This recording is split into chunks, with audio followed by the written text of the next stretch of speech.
ନମସ୍କାର ଦର୍ଶକ ବନ୍ଧୁ, ମୁଁ ପ୍ରଦୀପ ଆପଣମାନଙ୍କୁ ସ୍ୱାଗତ କରୁଛି ଆଜିର ଆଉ ଏକ ନୂଆ ଭିଡ଼ିଓରେ। ଦର୍ଶକ ବନ୍ଧୁ, ଯଦି ଆପଣମାନଙ୍କ ପାଖରେ SBI ବା ଷ୍ଟେଟ୍ ବ୍ୟାଙ୍କ ଅଫ୍ ଇଣ୍ଡିଆର ଆକାଉଣ୍ଟ ଅଛି, ତାହେଲେ ଆପଣମାନଙ୍କ ପାଇଁ ଗୋଟେ ଗୁରୁତ୍ୱପୂର୍ଣ୍ଣ ଅପଡେଟ୍ ରହିଛି।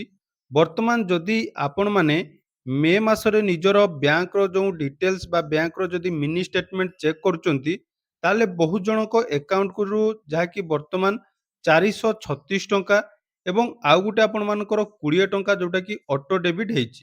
ତ ଏହାରି ଉପରେ ଆପଣମାନଙ୍କର ବହୁତ ସାରା ମେସେଜ ଥିଲା।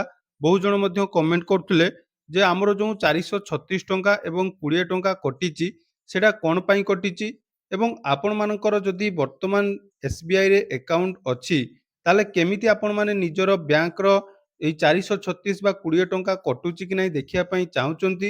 ଆସନ୍ତୁ ସେ ବିଷୟରେ ସମ୍ପୂର୍ଣ୍ଣ ଡିଟେଲ୍ସ ଜାଣିବା। ତା ପୂର୍ବରୁ ଯଦି ଚ୍ୟାନେଲକୁ ପ୍ରଥମ ଥର ଭିଜିଟ୍ କରୁଛନ୍ତି, ଭିଡ଼ିଓକୁ ଲାଇକ୍ କରିବେ, ଚ୍ୟାନେଲକୁ ସବସ୍କ୍ରାଇବ୍ କରିବା ସହିତ ପାଖରେ ଥିବା ବେଲ୍ ଆଇକନକୁ କ୍ଲିକ୍ କରି ଅଲ୍ରେ ସେଟ୍ କରିଦେବେ। ତ ବିଶେଷ କରି ଯଦି ଆମେ ଦେଖିବା ଯେଉଁ ମାଆମାନଙ୍କର SHG ଗ୍ରୁପରେ ଯାହାକି ନାଁ ଅଛି ବା ଯଦି SHG ଗ୍ରୁପରେ ଆପଣମାନେ ସାମିଲ ଅଛନ୍ତି, ତାହେଲେ ଆପଣମାନଙ୍କ ବ୍ୟାଙ୍କ ଆକାଉଣ୍ଟରୁ ଏହି ମାସ 10 ତାରିଖରୁ 25 ତାରିଖ ମଧ୍ୟରେ ଯାହାକି ଆପଣମାନଙ୍କର 436 ଟଙ୍କା ଏବଂ 20 ଟଙ୍କାର ଗୋଟେ ଅଟୋ ଡେବିଟ୍ ହେଇଛି।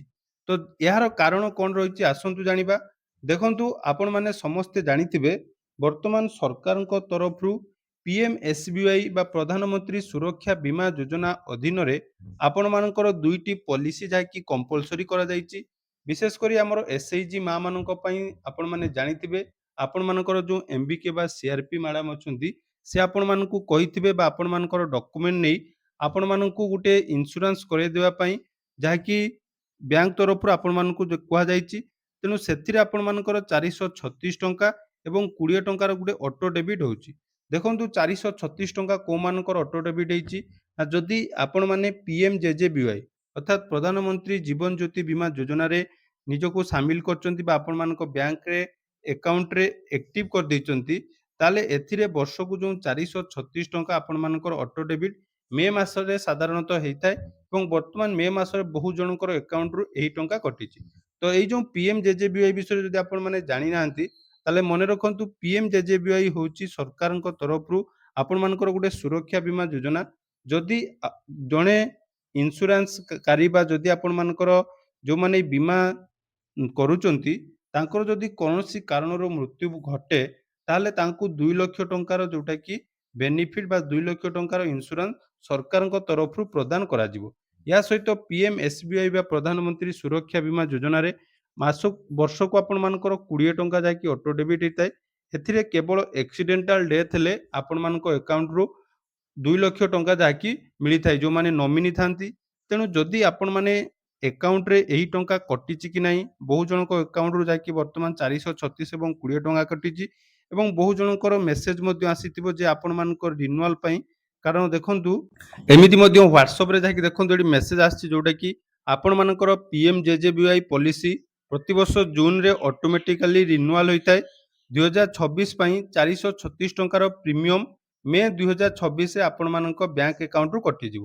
ତେଣୁ ରିନ୍ୟୁଆଲ ଆଗରୁ ଆପଣମାନଙ୍କୁ ରିମାଇଣ୍ଡର ପାଇଁ SMS ବା ନୋଟିଫିକେସନ ମିଳିଥିବ ଏବଂ ନିଜ ପଲିସିକୁ ଚାଲୁ ରଖିବା ପାଇଁ ଆପଣମାନଙ୍କ ଆକାଉଣ୍ଟରେ ରିନ୍ୟୁଆଲ ଡେଟ୍ ପୂର୍ବରୁ ଯାହାକି 436 ଟଙ୍କା ରହିବା ନିହାତି ଦରକାର। ତ ଏଇ ଯେଉଁ ମେସେଜଟି ଆସିଥିଲା ଏବଂ ତାପରେ ବର୍ତ୍ତମାନ ଯଦି ଆପଣମାନେ ନିଜର ବ୍ୟାଙ୍କର ଷ୍ଟେଟମେଣ୍ଟ ଚେକ୍ କରିବେ ତାହେଲେ ଦେଖନ୍ତୁ ଆପଣମାନଙ୍କ ଆକାଉଣ୍ଟରୁ 436 ଟଙ୍କା ଯାହାକି ଅଟୋମେଟିକ ଡେବିଟ୍ ହେଇଥିବ ଏବଂ ଯଦି 20 ଟଙ୍କାର ମଧ୍ୟ ଆପଣମାନେ ଇନ୍ସୁରାନ୍ସ କରିଥିବେ 20 ଟଙ୍କା ମଧ୍ୟ କଟିଥିବ। ତ SBI ତରଫରୁ ମଧ୍ୟ ଏମିତି ଦେଖନ୍ତୁ ପୂର୍ବରୁ ଗୋଟେ ମେସେଜ ଆସିଥିଲା ଯାହାକି PMJJBY ପଲିସି ପାଇଁ ଆପଣମାନଙ୍କର ଯେଉଁ ରିନ୍ୟୁଆଲ ପାଇଁ ମେଣ୍ଟେନାନ୍ସ ବାଲାନ୍ସ ଯୋଉଟାକି ରଖିବା ପାଇଁ କୁହାଯାଇଥିଲା। ତେଣୁ ଯଦି ଆପଣମାନଙ୍କର SBIରେ ଆକାଉଣ୍ଟ ଅଛି ତାହେଲେ ଆପଣମାନେ କେମିତି ଚେକ୍ କରିବେ? ତ ଚେକ୍ କରିବା ପାଇଁ ଆପଣମାନଙ୍କର ବ୍ୟାଙ୍କକୁ ଯାଇ ମଧ୍ୟ ଆପଣମାନଙ୍କର ଖାତା ପ୍ରିଣ୍ଟ କଲା ପରେ ଚେକ୍ କରିପାରିବେ। ନହେଲେ ନିଜ ମୋବାଇଲରେ ହ୍ୱାଟ୍ସଆପ୍ରେ ମଧ୍ୟ SBIର ହ୍ୱାଟ୍ସଆପ୍ ବ୍ୟାଙ୍କିଂ ଯେଉଁ ନମ୍ବରଟି ରହିଛି ସେଥିରେ ମଧ୍ୟ ଆପଣମାନଙ୍କର ଚେକ୍ କରିହେବ। ତା ପାଇଁ ଦେଖନ୍ତୁ ଆପଣମାନଙ୍କର ଯେଉଁ ବ୍ୟାଙ୍କରେ SBI ଆକାଉଣ୍ଟ ଲିଙ୍କ ଅଛି ସେଇ ନମ୍ବର ଯେଉଁ ମୋବାଇଲ ନମ୍ବରଟି ଆପଣମାନଙ୍କର ଦେଖନ୍ତୁ ହ୍ୱାଟ୍ସଆପ୍ ଯଦି ସେଥିରେ ଆପଣମାନେ ୟୁଜ୍ କରୁଛନ୍ତି ତାହେଲେ ଏଇ ଯେଉଁ ନମ୍ବରଟି ରହିଛି 9022690226 ଏଇ ନମ୍ବରରେ ଆପଣମାନେ ହ୍ୱାଟ୍ସଆପ୍‌ରେ କେବଳ ଗୋଟେ ହାଏ ସେଣ୍ଡ କରିବେ। ଦେଖନ୍ତୁ ମୁଁ ଆପଣମାନଙ୍କର କରି ମଧ୍ୟ ଦେଖେଇ ଦଉଛି। ଦେଖନ୍ତୁ ଏସ୍‌ବିଆଇର ବା ଷ୍ଟେଟ୍ ବ୍ୟାଙ୍କ ଅଫ୍ ଇଣ୍ଡିଆର ଯୋଉ ରହିଛି ଆପଣମାନଙ୍କର ହ୍ୱାଟ୍ସଆପ୍ ବ୍ୟାଙ୍କିଙ୍ଗ, ସେଥିରେ ଆପଣମାନେ କେବଳ ହାଏ ମେସେଜ କରିବେ। ହାଏ ମେସେଜ କଲା ପରେ ଦେଖନ୍ତୁ ଏଠି ଆପଣମାନଙ୍କର ସବୁ କିଛି ଡିଟେଲ୍ସ ଦେଖଉଛି। Get balance, get mini statement. ତ ଆପଣ ଗେଟ୍ ମିନି ଷ୍ଟେଟମେଣ୍ଟ ଅପସନରେ କ୍ଲିକ୍ କରିଦେବେ। ଯେତେବେଳେ ଗେଟ୍ ମିନି ଷ୍ଟେଟମେଣ୍ଟ ଅପସନରେ ଆପଣମାନେ କ୍ଲିକ୍ କରିବେ, ଦେଖନ୍ତୁ ଟିକେ ସମୟ ଆପଣମାନଙ୍କୁ ଅପେକ୍ଷା କରିବା ପାଇଁ ପଡ଼ିବ। ଅପେକ୍ଷା କଲା ପରେ ଏଇଠି ଆପଣମାନଙ୍କର ଦେଖିପାରୁଥିବେ, ଏଠି ଆମର ଯୋଉ ଡେବିଟ୍ ହେଇଛି ଟଙ୍କା ଦେଖିପାରୁଥିବେ, ଗୋଟିଏ ରହିଛି 436 ଟଙ୍କା। 8/5/2024 ଅର୍ଥାତ୍ 8 ମେରେ ଆପଣମାନଙ୍କ ଆକାଉଣ୍ଟରୁ ଅଟୋମେଟିକ୍ ଡେବିଟ୍ ହେଇଛି। ତା ସହିତ 10 ମେରେ ଦେଖନ୍ତୁ ଆଉ ଗୋଟେ 20 ଟଙ୍କା ମଧ୍ୟ ଆକାଉଣ୍ଟରୁ କଟିଛି। ଅର୍ଥାତ୍ ସର୍ବମୋଟ ଆପଣମାନଙ୍କର 436 ପ୍ଲସ୍ 20 ଅର୍ଥାତ୍ 456 ଟଙ୍କା ବର୍ତ୍ତମାନ ଆପଣମାନଙ୍କ ବ୍ୟାଙ୍କ ଆକାଉଣ୍ଟରୁ ଯାଇକି ଅଟୋ ଡେବିଟ୍ ମାଧ୍ୟମରେ କଟିଛି। ତ ଯଦି ଆପଣମାନଙ୍କର ଏଇଭଳି କଟିଛି, ତାର ଅର୍ଥ ଆପଣମାନଙ୍କର ବ୍ୟାଙ୍କରେ ଯୋଉଟାକି ଇନ୍ସୁରାନ୍ସ ବର୍ତ୍ତମାନ ରହିଛି ବା ପିଏମ୍‌ଜେଜେବିୱାଇରେ ଆଉ ପିଏମ୍‌ଏସ୍‌ବିୱାଇରେ ଆପଣମାନଙ୍କର ନାଁଟି ରହିଛି। ତେଣୁ ଯଦି ଆପଣମାନଙ୍କର ଟଙ୍କା କଟି ନାହିଁ ବା ଆପଣମାନେ ଭାବୁଛନ୍ତି ଆମେ ରେଜିଷ୍ଟ୍ରେସନ କରିଥିଲୁ କିନ୍ତୁ ଆମର ଟଙ୍କା କଟୁନାହିଁ, ତାହେଲେ ତା ପାଇଁ ମଧ୍ୟ ଆପଣମାନେ ନିହାତି ବ୍ୟାଙ୍କ ସହିତ କଣ୍ଟାକ୍ଟ କରିପାରିବେ। ଏଇଭଳି ଭାବରେ ନିଜ ନିଜର ଷ୍ଟେଟମେଣ୍ଟ ଆପଣମାନେ ଚେକ୍ କରିଦିଅନ୍ତୁ। ଷ୍ଟେଟମେଣ୍ଟ ଚେକ୍ କରିସାରିଲା ପରେ ଯଦି ଆପଣମାନଙ୍କର କଟି ନାହିଁ ବା ଆପଣମାନେ ୟାକୁ କଣ୍ଟିନ୍ୟୁ କରିବା ପାଇଁ ଚାହୁଁଛନ୍ତି, ତାହେଲେ ଆପଣମାନେ ବ୍ୟାଙ୍କ ସହିତ ଯୋଗାଯୋଗ କରି ଆପଣମାନଙ୍କର ଯୋଉ ଇନ୍ସୁରାନ୍ସକୁ ରିନ୍ୟୁଆଲ କରିପାରିବେ ଏବଂ ଯୋଉମାନେ କରିନାହାନ୍ତି କିନ୍ତୁ କଟିଛି, ଚାହିଁଲେ ମଧ୍ୟ ଆପଣମାନେ ଏହାକୁ ବନ୍ଦ କରିପାରିବେ। ତ ଯଦି ଏହାକୁ ବନ୍ଦ କରିବା ପାଇଁ ଚାହୁଁଛନ୍ତି, ତାହେଲେ ଏହାକୁ ବନ୍ଦ କରିବା ପାଇଁ ହେଲେ ଆପଣମାନଙ୍କର ଗୋଟିଏ ଫର୍ମ ରହିଛି ପ୍ରେସକ୍ରାଇବ୍ ଫର୍ମ, ଯୋଉଟାକି ଆପଣମାନଙ୍କୁ କେବଳ ବ୍ୟାଙ୍କରେ ମିଳିଯିବ। ତେଣୁ ଆପଣମାନେ ଷ୍ଟେଟ୍ ବ୍ୟାଙ୍କ ଅଫ୍ ଇଣ୍ଡିଆର ଯୋଉ ବ୍ରାଞ୍ଚ ରହିଛି, ବ୍ରାଞ୍ଚକୁ ଭିଜିଟ୍ କଲା ପରେ ଆପଣମାନଙ୍କର ଏହି ଇନ୍ସୁରାନ୍ସ ଆପଣମାନେ ଚାହିଁଲେ ମଧ୍ୟ ଫର୍ମ ବା ଆପ୍ଲିକେସନ ଦେଇ ରିଜେକ୍ଟ କରିପାରିବେ।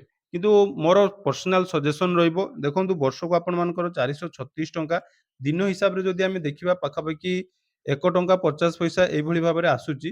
ତେଣୁ ଯଦି ଆପଣମାନେ ଏଇ ଇନ୍ସୁରାନ୍ସଟି କରୁଛନ୍ତି, ଫ୍ୟୁଚରରେ ଆପଣମାନଙ୍କ ପାଇଁ ଏଇଟା ବେଷ୍ଟ ବେନିଫିଟ୍ ହବ। କାରଣ ପରିବାରର ପରବର୍ତ୍ତୀ ସମୟରେ ଯଦି କୌଣସି ସମୟରେ ଆପଣମାନଙ୍କର ମୃତ୍ୟୁ ହେଉଛି କୌଣସି କାରଣରୁ, ଦୁର୍ଘଟଣା ଜନିତ ହଉ ବା ଏମିତି ନର୍ମାଲ ଡେଥ୍ ହଉଛି, ସେଠି ଆପଣମାନଙ୍କର 2 ଲକ୍ଷ ଟଙ୍କା ଆପଣମାନଙ୍କର ପିଲାମାନଙ୍କୁ ବା ଆପଣମାନେ ଯାହାକୁ ନମିନି ରଖିଥିବେ, ସେଇ ଏଇ ଟଙ୍କା ଉଠେଇବା ପାଇଁ ଯାହାକି ଏଲିଜିବୁଲ ହବ। ତେଣୁ ଆପଣମାନଙ୍କର ନିହାତି ଏନେଇ ଯୋଉ ଡାଉଟଟି ଥିଲା ଯେ ଟଙ୍କା କଣ ପାଇଁ ଆମ ଆକାଉଣ୍ଟରୁ କଟୁଛି, ତାର କେବଳ ଗୋଟିଏ ରିଜିନ୍ ରହିଛି ଯେ ଏହି ଇନ୍ସୁରାନ୍ସ।